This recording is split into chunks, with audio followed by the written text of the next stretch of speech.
Welcome back. It's another Ask Five. Today we have Alex Giannetti, who has been everything in the real estate business and is the author of a great book called Great People Know Great People. That's awesome. So sit back and relax, grab a beverage and join us on the Wandering But Not Lost podcast. You've reached the WBNL Wandering But Not Lost podcast, where real estate and reality meet. And now your hosts, Jan O'Brien and Matt Emerson. Well, welcome everyone to the WBNL Wandering But Not Lost podcast, where real estate and reality meet. This is episode 265. You can find all of those show notes over at WBNLpodcast.com. Yes, I am so excited to have Alex on the show today. Alex and I have known each other for over 30 years. What? That seems impossible, first of all. We worked together at Disneyland, happiest place on earth, or was it? We might talk about that. Probably won't. And he was a freaking groomsman in my wedding. What the heck? So it was so nice to actually reconnect with Alex after all these years. And dude's freaking written a book. What the heck about that? It's so exciting. So I can't wait to get to that. Before we get to that, though, I need to say, Jan O'Brien, we did our gratitude episode last week because November is Gratitude Month. And we did not wear our grateful swag. What the hell's wrong with us? I am grateful, though, that we have those available in our shop. That's right. So anyway, enough of all of that. I could just tell you who I'm grateful for. I'm grateful for Alex Giannetti. So let's just pull him on here and get to know Mr. Alex. Alex, welcome. Thank you for having me. I'm so excited to be here today. It's very cool. You've got a great story to tell. I'm really excited for you to dig in. I read your book, and I got to tell you, I love it. It was a great read. I love how you, without giving too much away, or else there'll be nothing for us to talk about, but just how you really wrote it. It's just so genuine and so sincere, and how you used a lot of your stumbling blocks along the way in the story as examples, which I think is, that's a little courageous sometimes for people to do. Not that you did anything too embarrassing, but I mean, it was just, that using your own personal stuff just makes it more real. But what I really found great about that book is it was thought-provoking, because anyone that's in business or anyone that does networking or anyone that does public speaking, kind of knows basically what they're like, right? So I found myself constantly saying, so what do I do? Do I do that? Is that what's my commercial? What is that? So it was awesome. So it was like throughout the entire book, it was like, I have pages and pages of notes. I was like, it was a great read. So it's so awesome that you put that book together, and we'll find a little more about that as we get to it. But let's just start kind of at the beginning. Alex, tell us your story and kind of where, what brought you from your Disneyland days. Were you 19 when you started there? Or earlier? Goodness, I was 17 actually. Yeah. Wow. I started at 17. It was the summer between my junior and senior year of high school, and I thought it was just going to be a summer job, and found myself, flipping burgers in the Hungry Bear restaurant kitchen, and I made some choices that kind of changed the trajectory of my life. I was a father at 18. So as soon as I graduated from high school, my son was born. Number two came along right behind, and I tried to go to school. I was at Long Beach State. I had hopes of playing college soccer at San Diego State. That kind of got derailed. I went to Long Beach State to stay local, and just started adding jobs, just worked really hard. I figure if you just work harder, you can overcome those problems. And so Disneyland was just a great paying, stable job. And, my hard work paid off. I kind of grew into a kitchen lead, and then started being tapped to work private party events and also open new restaurant locations. And that brought me a lot of exposure. And so then they finally, a manager had approached me and said, hey, we want you to apply for our intern program. And I thought that was kind of odd. But I went ahead and said, okay, I'll interview for this. And so they brought me on to the intern program. And that's where I met Matt's beautiful bride, Laura. And we were troublemakers together in that group. But it was really weird because I'm this 20-year-old kid. And these were all, college graduates, most of them graduating from, big hotel restaurant management programs, UNLV, Arizona State, my goodness, Washington, all over Oregon. And we're all together and just kind of doing this stuff. And, but the lessons that I learned were pretty incredible. Disney was really ahead of the curve in terms of, public speaking. We would show up to class one day and there's a video camera and a chair and you're like, what's going on? And then they give you, here you got 3 minutes and you're going to talk for 5 minutes on this subject. We'll give you 3 minutes to prepare. Ready, go. And then they put the camera on you and you're like a deer in the headlights and you're just making stuff up. And then the hard part was a few days later, they bring you back and you have to watch it with, someone who knows public speaking, and then they coach you on it. But it's an incredible, the training that we got, diversity training back in, when was that? 92, 94?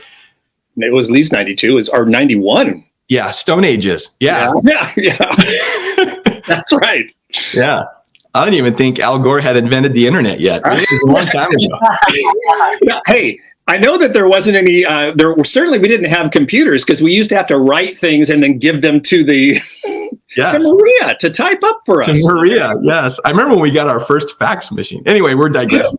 But anyway, it was a long time ago. They were really ahead of the curve. And so I look back and I really value, the learning and education that took place. But anyway, fast forward from all that, I found myself leaving Disney, staying in the restaurant business, kind of chasing the dollar to try to support my family, honestly. And got to the point where I ended up in manufacturing through a friend of a friend. And I was running a manufacturing facility in Sun Valley, living in Chino Hills. My commute this is in California. I was 1 hour if I left my house at 5 a.m. to get there by 6. But if I left at 2:45 in the afternoon, it was maybe a 2-hour commute home. But if I left at 3 o'clock in the afternoon, it was maybe a 2.5 to 3 hour commute home. It was brutal. And I was working in, like I said, in cosmetics. I was women's cosmetics is what it was. I know more about women's cosmetics than any man should. We made product for like Stila, MAC, L'Oreal, Maybelline, Smashbox, all the big names, lipsticks, eyeshadows, rollerballs. I would come home smelling of cheap perfume covered in glitter. And I promise you, honey, it was just a day at the office. There were no shenanigans. But I got tired of just not being with family. My two youngest at the time, I got remarried. My wife, Stacy, we've been married for 26 years now. We have 2 beautiful boys of our own. So now I've got 4 sons. Anthony's, 37 years old, lives in Yorba Linda. Andre is 34 years old, and Aliso Ranch, I think, Aliso Viejo, somewhere down in that area. And then Christian is 23 years old, lives here in Pittsburgh with me. And my youngest, Samuel, is a senior at Grove City College here in Pittsburgh and about to graduate. So, we got him there. 3 of those 4 boys are married, and we're just kind of blessed. But at the time, I just wanted to be with them. I'm looking at ways to make residual income and do this. We stumbled across a real estate investment group. It was the Marshall Reddick. I meant to look it up before we got on this call, see if they're still around. Marshall Reddick. That sounds familiar. Yeah. And I'll tell you what, they were phenomenal. They would do all the research. They would bring developers from all around the country and go meet at, somewhere in Pasadena in the basement of a church, and they'd feed you this buffet dinner, and they'd say, hey, bring your checkbook. And they would say, okay, well, we're building homes in Myrtle Beach. And the developer would go and he'd talk about the homes we're building. These are perfect rentals. There are 3 bedrooms, 2 baths. And then the property manager would come up and say, okay, we can rent these for, $900 a month. The lender comes up and says, okay, here's what the financing looks like. Your payment's going to be $500. You take off your property management fee, whatever, you're going to cash flow $250 a month. And then you would get the developer that would come back and they'd show you all the market data. Motorola's building a plant. You're this close to, this base, military base. There are permits right now with the city for Home Depot and Lowe's, which means it's growing. Oh, by the way, here's the U-Haul data that shows that, last year there were 16,000 trucks that came into the area, but only 3,000 left. So then you're sitting there and you're like, this is a no-brainer. Why would I not buy this property? And then when we're in California, this is 2004, and you're able to buy a new construction home for, $103,000, and you can write a check for $3,000 and they'll start building it. And I'm like, are you kidding? So we just did that. And in 2004, we did it 5 times. And then in 2005, I just got a little dumb. I just got a little dumb, and I thought, well, why am I messing with these little $100,000 properties out of state for when the big money's in California? I mean, the appreciation at that time, 30% year over year, was ridiculous. Our home, we bought it cheap. What's that? I'm saying I'm seeing the dates coming. Go ahead. Exactly. Yeah. There's a big hairy butt coming our way right now. And so, we bought our home for $227,000 in Chino Hills in 99, and in 2004 it was like worth $400,000 in the 400s. We didn't do anything to it. It made no sense. So we took out some equity, started buying properties, and then we decided to I decided that we should do this in California. So we moved out of our house and rented it out. We moved into a little house in Chino, and then 8 months later, we rented that one out and borrowed against it, by the way, to buy the next property. And then we were doing NEGAM loans and all kinds of stuff. And finally, we end up back in Chino Hills, gated community, swimming pool, the whole 9 yards. We have 11 total properties. 10 of those are rentals that are paying the mortgages for all 11. And I decide I'm going to get into real estate full time. And what happened was my lender had called me, and her name was Gail. And Gail called me, and she said, I picked up the phone one day, and I said, "Hey, Gail." And she goes, "Alex, what the hell are you doing?" And I said, "Oh, what are you talking about?" She goes, "Don't get me wrong, I appreciate it." Because friends would come up to me and they'd go, "Alex, did I hear that you own a house in Fayetteville, North Carolina?" And I go, "Yeah."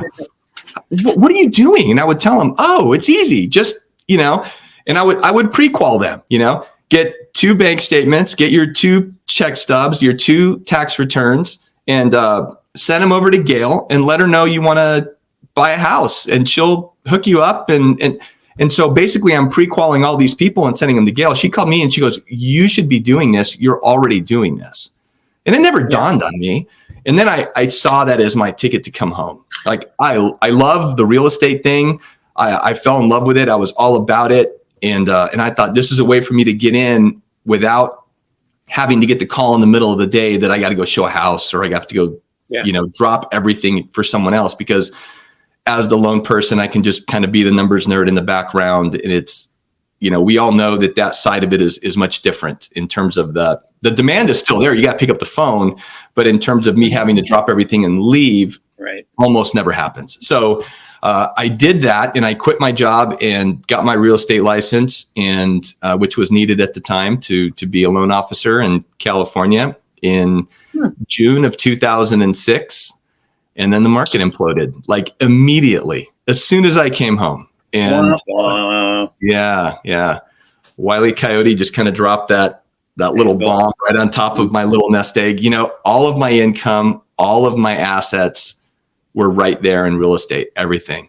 And my wife. Was it timing such that could you sell any of that, or did you get into the fall of the everything depreciating so quickly? Yeah, it was bad. Nobody really knew. You look back now, but we didn't really know how bad it was going to be. That's right. Until we were there, right? Yeah, it was too late. It was too late. And my wife had stayed home when we had our own kids, and so she's at home, homeschooling. She had just started homeschooling, our oldest Christian, and we're all staring at each other. There's no money coming in. We both started applying for jobs, back in the restaurant business and all kinds of things where we could, try to make things work. It was 2007 when she got hired, big oil and gas company. And that's when we switched roles, and I became Mr. Mom, was wiping butts and noses and homeschooling my boys and still doing mortgages because the phone wasn't ringing, but I was just focusing on them. And then, as the market started to come back and business grew,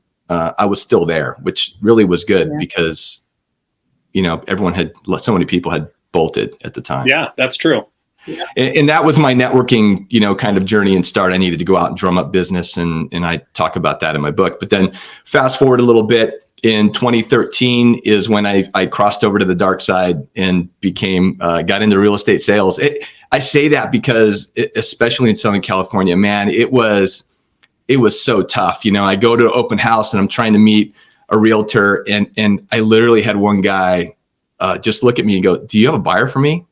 Yeah. Like those were his opening words. Wow. And I just went, wow, I feel like I need a shower right now. Like, did you really you lead with that? Like, I'm fine. Thank you. How are you? Right. Like, but there was kind of a lot of that going on. Yeah. And there weren't too many realtors I enjoyed working with. And so the problem was that I had put myself in a ton of debt. I was in the process of working through it. We found Dave Ramsey.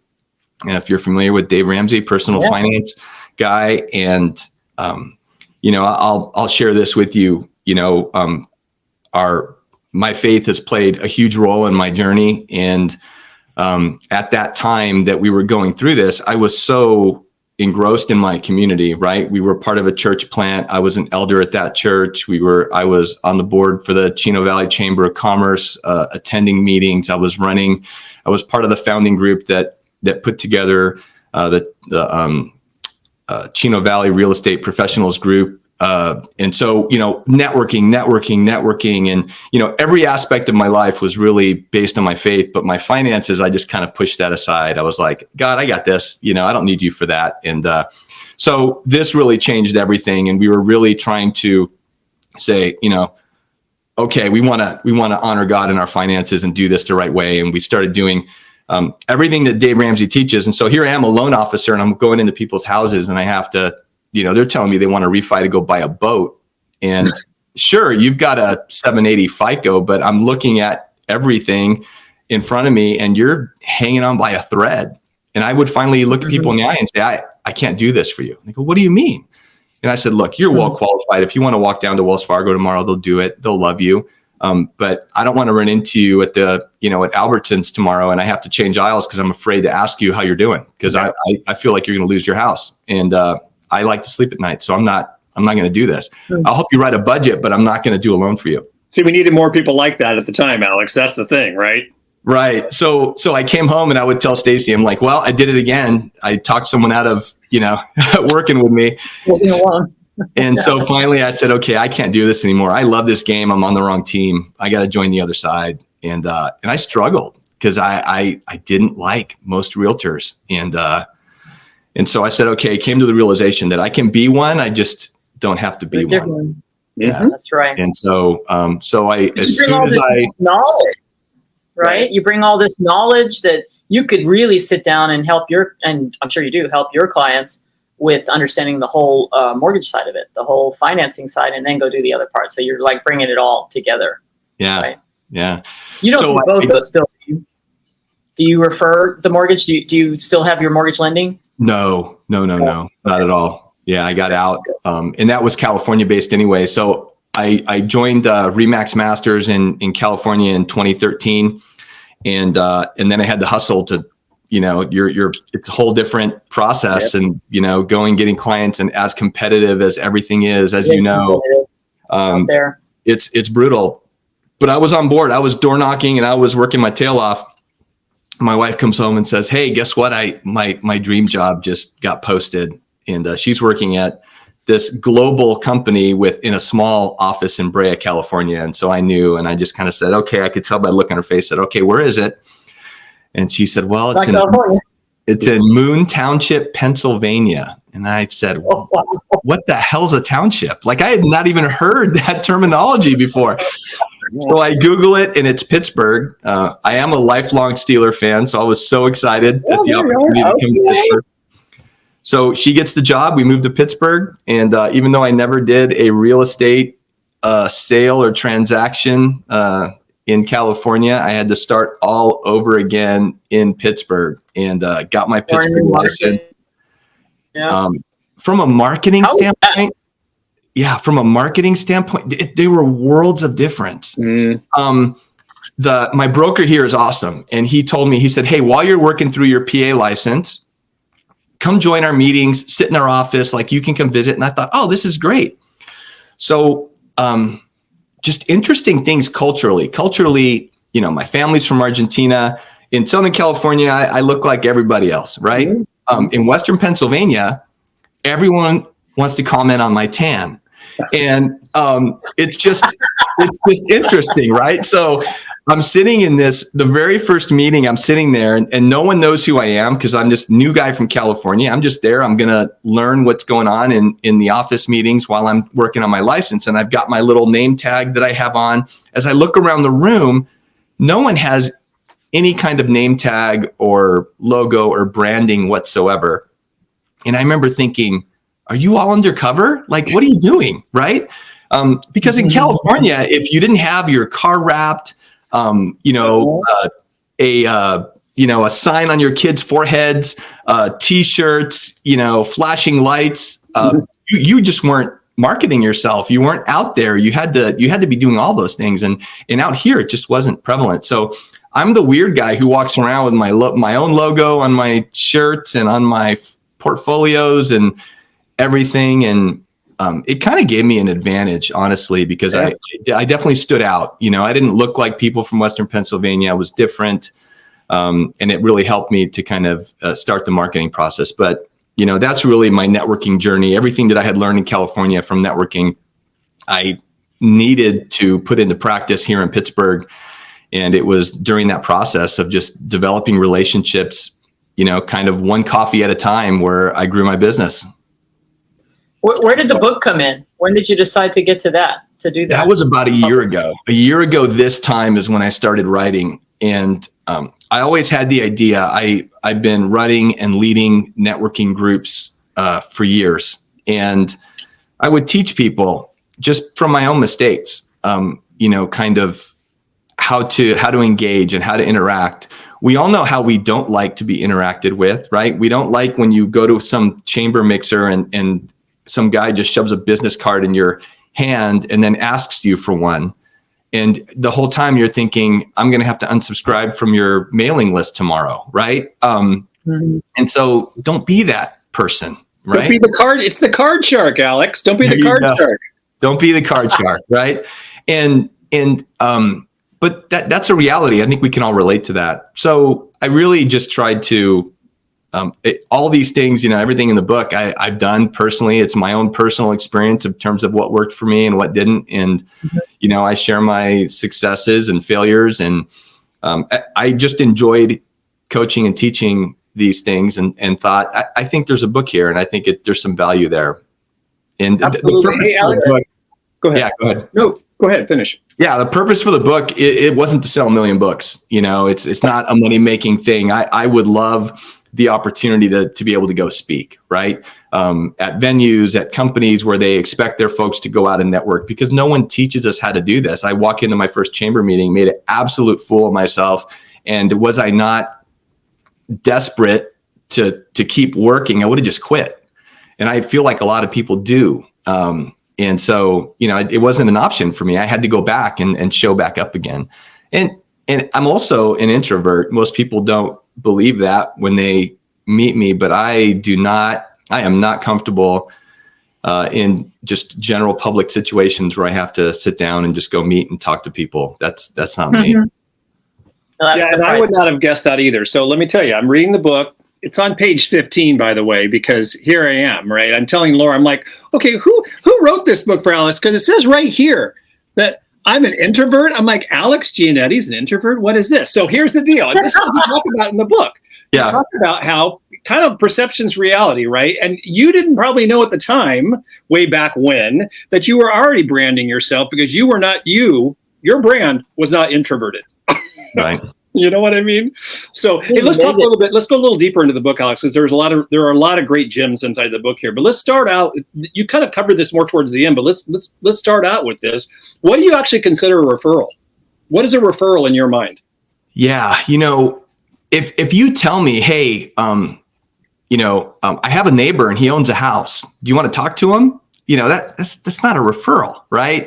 A referral is something that's really has the potential to lead the business, or at least to have the conversation about business taking place. If you told me, hey, I saw my neighbor, had a handyman at the house yesterday, and I was asking him what's going on, and he said, well, we're redoing the master bath, and we got a couple of projects we're working on. We're thinking we might be listing our house soon.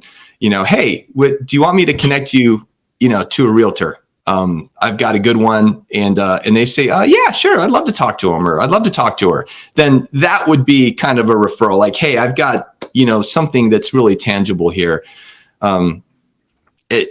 There are a lot of groups out there, especially from the networking perspective, that are the group they're in forces them to give a certain number of referrals. They expect that of you. And so now they're just kind of conjuring up anything that'll happen. If you fog a mirror, it actually happened to me last week where I had someone say, hey, I've got, this power connection for you. And I thought, what, those are really cute words, but what does that mean?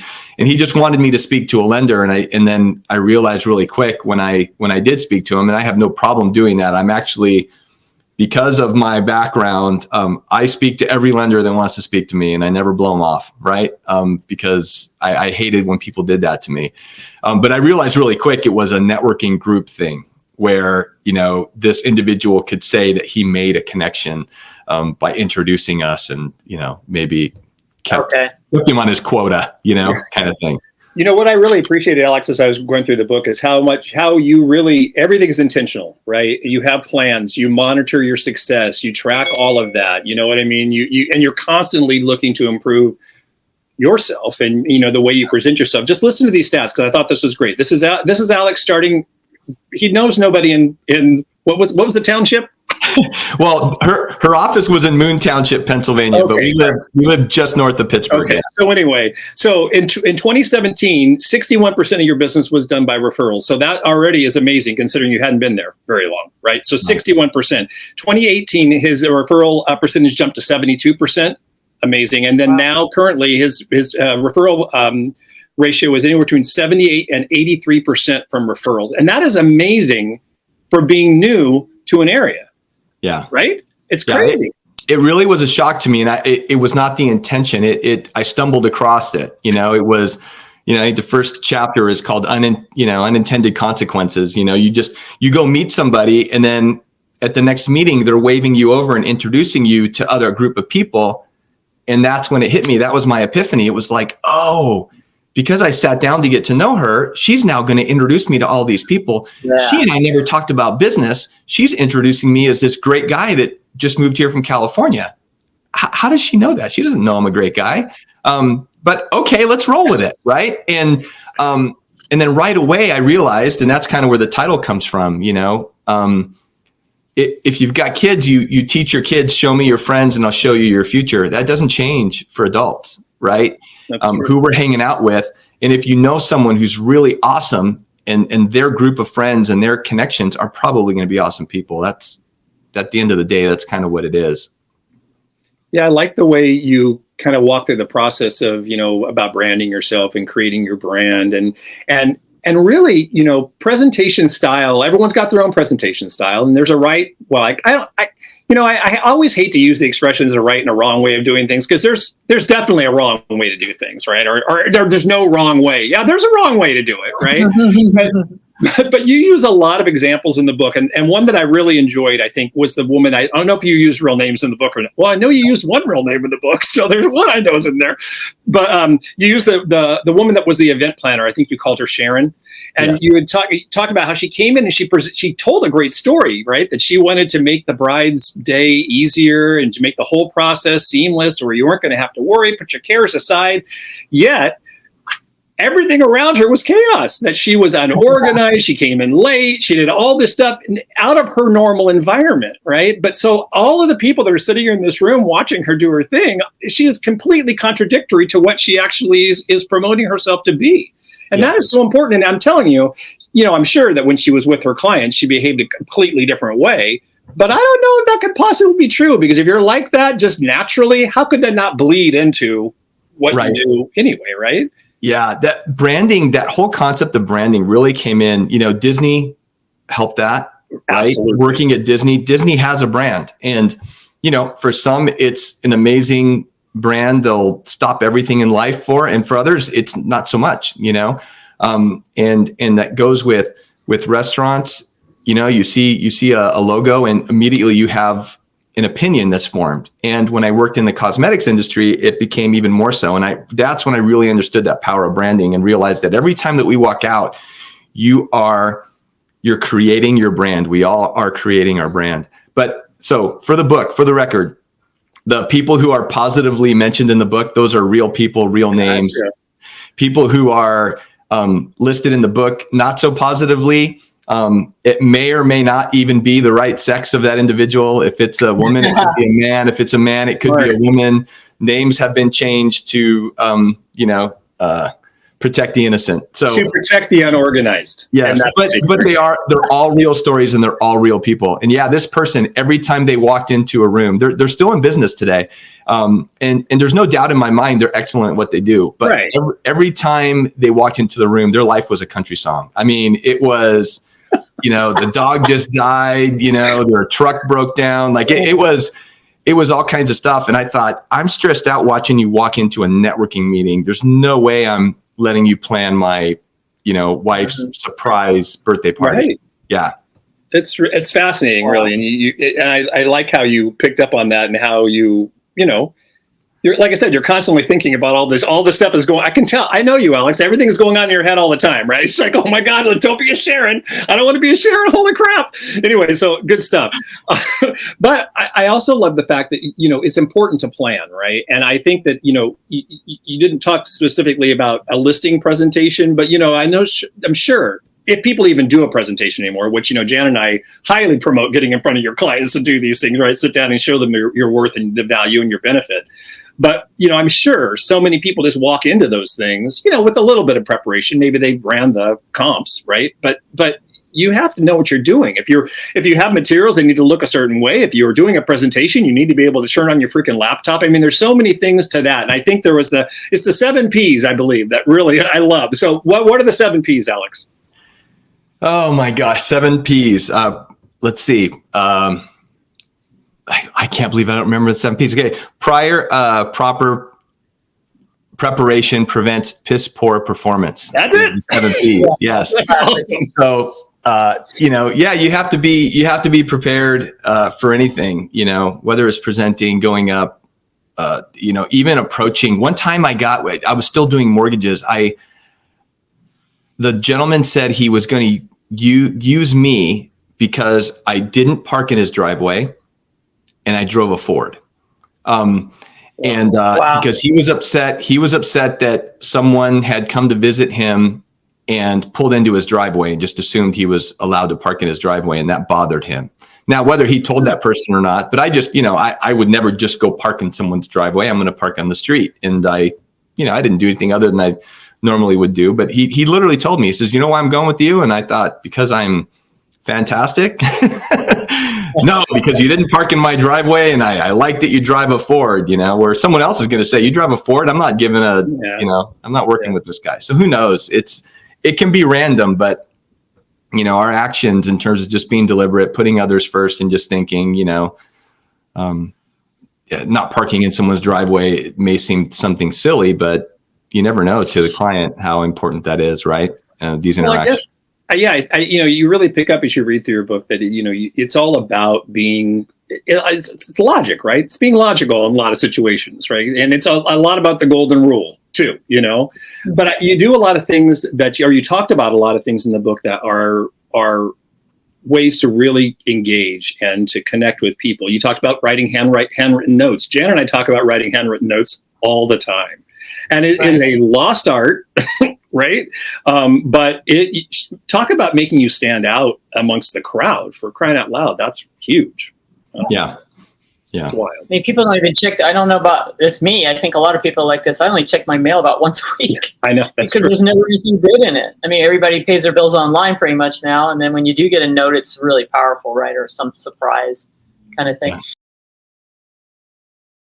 First question of the Ask 5, Mr. Giannetti, is, there we go. What's the best idea you have to actually build your SOI and your past clients, and keep them engaged? Yeah. So, this is so hard. We know, I think realtors are the worst at doing this, right? Like you sell someone a house, you list their house, and then you just kind of disappear. And, maybe they hang on to you and call you back in 4 or 5 years, or they don't. And what I learned early on is that for me to stay in touch with them and not annoy them. And again, I'm thinking, I don't want to be annoyed, right? So I don't want my loan officer checking in every 6 months and pretending that he's my buddy. Hey, what's going on? How's the family? And it's like, okay, what's behind this, right? What's the real reason for this? So in my networking, I don't have it with me right now, but at my side, but when I meet people, I deliberately go to networking meetings and I talk about the fact that my goal is to find someone who seems like that great person that I want to meet. I don't care what you do. You could be a BB stacker, right? It doesn't matter. I want to meet you and let's go get coffee together. And I want to learn about you and your family and all this stuff. And if I find someone who's just, man, this person is gold. I love this person. I'm keeping your card and it's going in my little stack, right? And so as I have a one-on-one, maybe I meet with you, Jan, and you say, I need an electrician. I'm frustrated. Sorry, I was late today. My alarm clock, well, no one has alarm clocks anymore, but whatever. Something was off and I'm dealing with this electrical problem. If you need an electrician, I've got 2 or 3 great ones. Would you like me to, and I just pull my cards out and say, here, call these guys or call one of them, and I want to be that great connector. So what I learned is for me to stay in front of my, my sphere and my past clients is simply to put an email out every so often and say, hey, you know what? In the last couple of months, I've met these great folks. This person is a handyman. This person is a florist.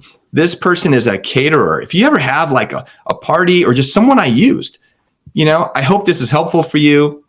By the way, I meet with my goal is to have 100 one-to-ones a year. I have a whole slew of great people that I know. And if you ever need something, reach out to me and let me know. And I'd love to be that resource for you. So in other words, I get to be in front of you. It has nothing to do with real estate, but it's helpful and it's positive. So because of that, when you see my emails, you're not just going to delete without reading because it's some sales pitch. You actually might read it because it should be something of benefit there for you. And then if you do that, I feel like, it's a relationship. So if it's a relationship, there's an account there. And in order for me to make a withdrawal, I got to have some equity in there. So by me kind of sharing some connections and resources and promoting other businesses that I think will be helpful to you, when I do want to make a withdrawal and say, hey, I got this new listing. I'd love for you to check it out. Do you know anyone who wants it? Do you want it? Let's talk.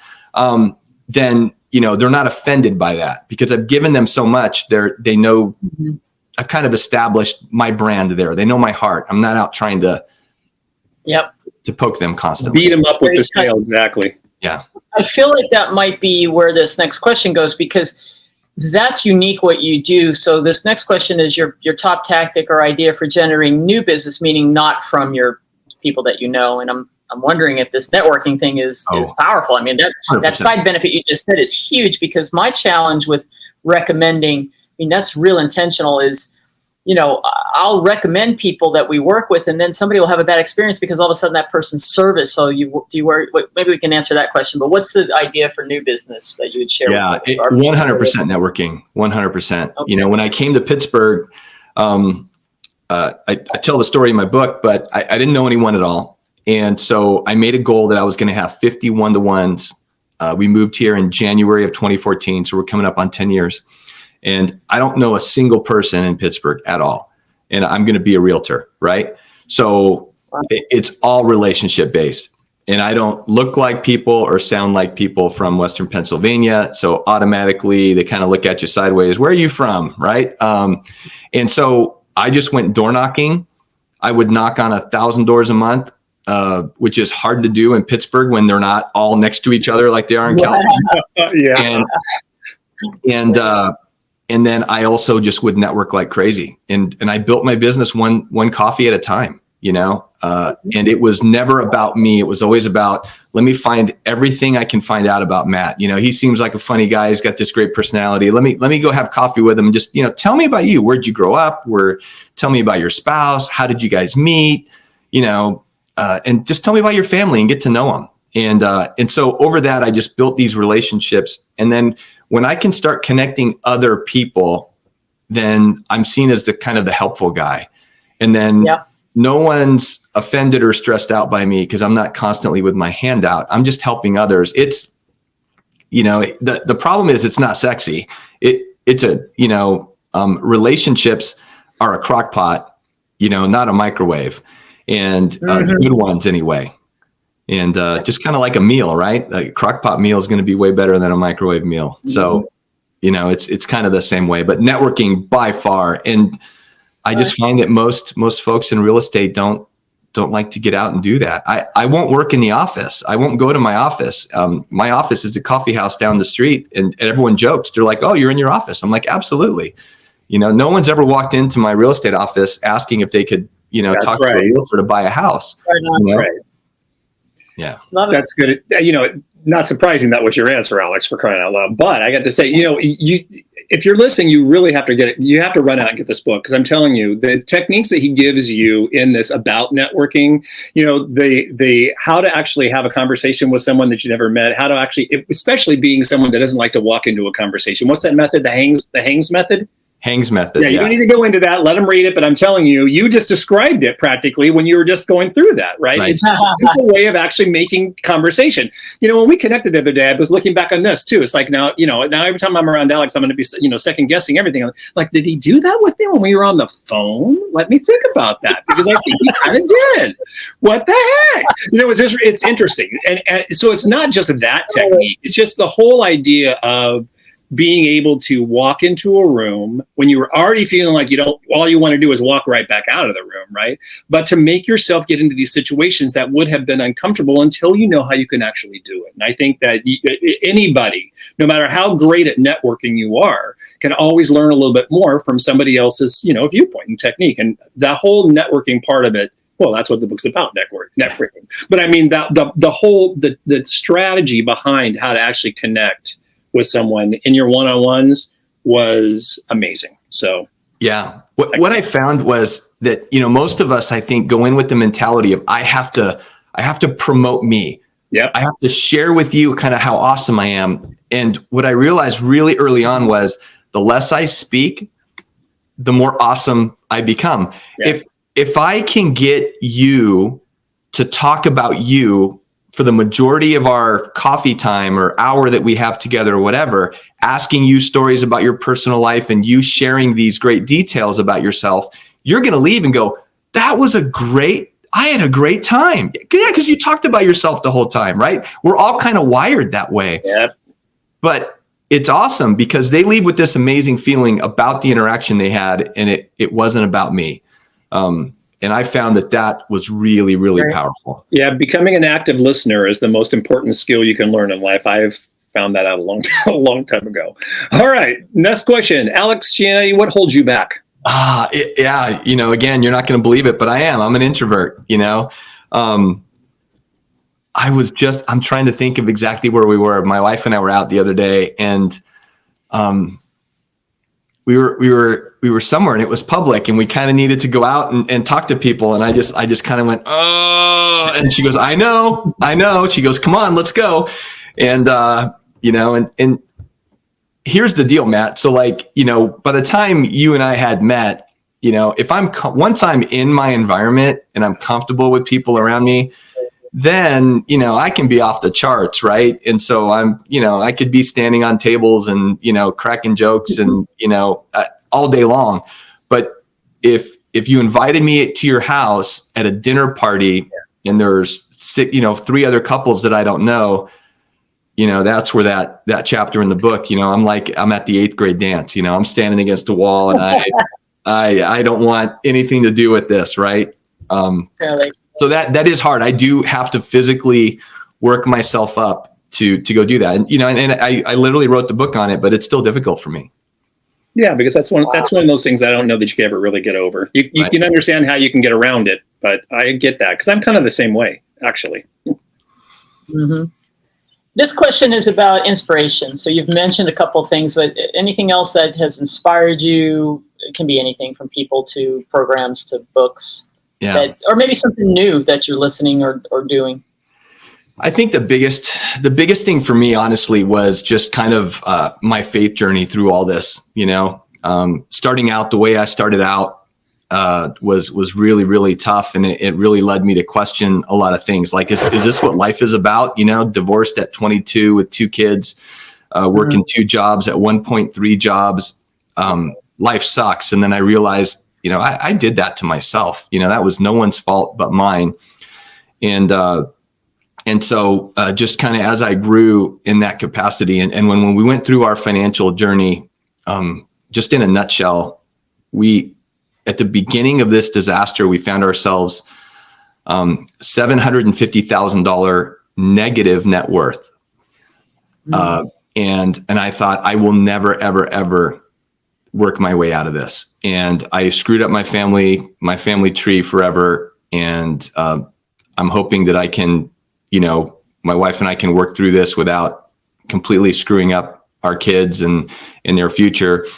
And we really just dove head first, into this. And we just trusted God and, honored him in the way that we lived our lives and the way that I ran my business. And we were, spent less than we made and invested and did all that. And, sitting here today telling you that we're 100% debt free, that my kids don't have student loan debt, that if my wife wanted to retire tomorrow, she could, is phenomenal place to be.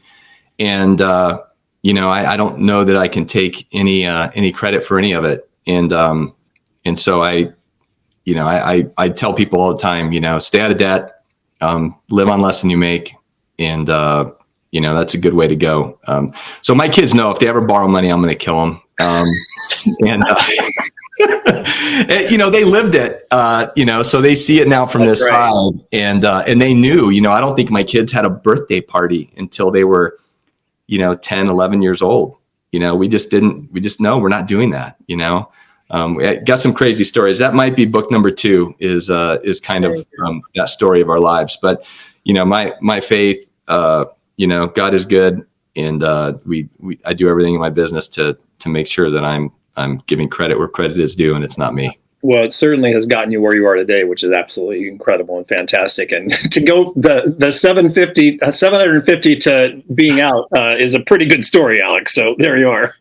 Right. Yeah. Our last question is: give us your best advice for agents. How do they can thrive now and really into the future? So this could be a lot of things, obviously. But. Man, it is a lot of things. But I'll just say, build real relationships. Be intentional about going out and just meeting people, and don't be so consumed about others being able to help you. I think that the best resource we can be is to be a connector for others. We're trusting people to the largest asset they're ever going to own. We're trusting them to buy and sell with us. And we know that world is turning upside down in front of us, and what that's going to look like in the future is a little interesting. But even more so that people are going to really need to trust you. And in order to do that, you want to be well connected and you want to be surrounded by great people. And you want to be able to nurture those relationships, be intentional about who you're spending time with, and, do everything you can to partner with other folks and work together on things. And, again, I'm going to go back to the crock pot methodology, but, those relationships, if you take the time to steward those relationships properly, the good ones, good people, aren't going to lead you astray. And then you have less of that, Jan, where you refer somebody and they turn out to be a schmuck, right? Because it makes you look bad. If Matt refers me to a neighbor and I wet the bed on him, I'm not going to get the call from the neighbor, maybe complaining, but Matt, he's going to get the call and says, Matt, why do you send this idiot to me? Right. And then now Matt's credibility is gone because he didn't refer the right person. So making sure that you're kind of vetting the people that you're referring, I guard those people. I tell people, don't just refer anyone. right? Make sure that you get a chance to know them and you know their heart and how they run their business. And there are people who are really good at what they do that I will not refer because I don't necessarily agree with the way that they operate. They're excellent. On that note, you had made a comment on there that, when you get that referral, obviously you're going to do great for the referral, but who you're really working for is the person that gave you that referral, right? It's respect. It's making sure that you continue. Well, they're your pipeline, right? So you want to make sure you keep your pipeline going, right? Yeah, you don't want to choke your golden goose, right?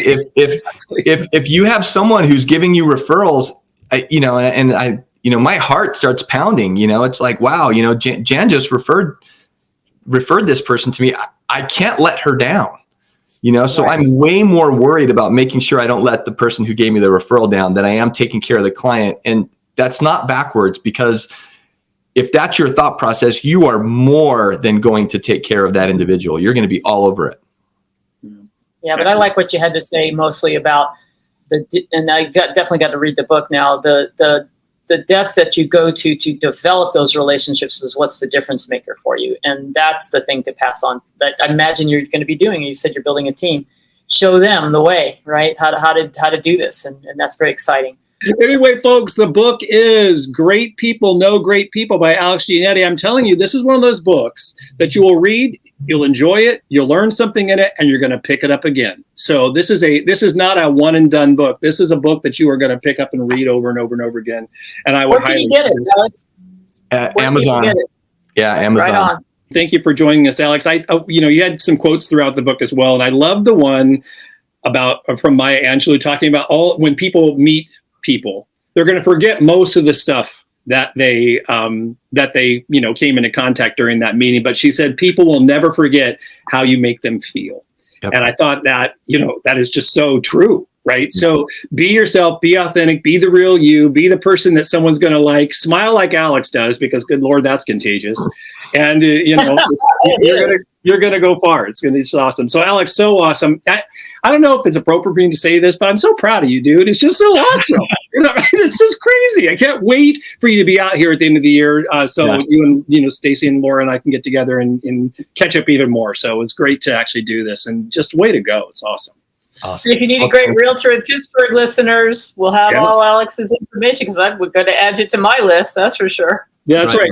So on that note, all of the show notes are over at WBNLpodcast.com, episode 265. So there'll be a link to purchase the book in there, as well as all the information about Alex. You can get a hold of him. You can even book him for presentations and to come out and speak to your group. So all that information will be over there. Alex, any last words? Thank you for having me. It's been an honor to be here and just to get reconnected, Matt. So excited. Looking forward to seeing you here next month. Yeah, awesome. All right, everyone. So as we say every week, get up, get out, be grateful, people. That's what you need to do, and be forever wandering, but not lost. One thing that Alex writes about in this book is talking about how you have time and you should be watching the clock. And I thought to myself when I was reading that part of the book, I am horrible at that. And now we're at 52 minutes. So here we are. That's right. Proof in the pudding. That's where I'm driving. Exactly.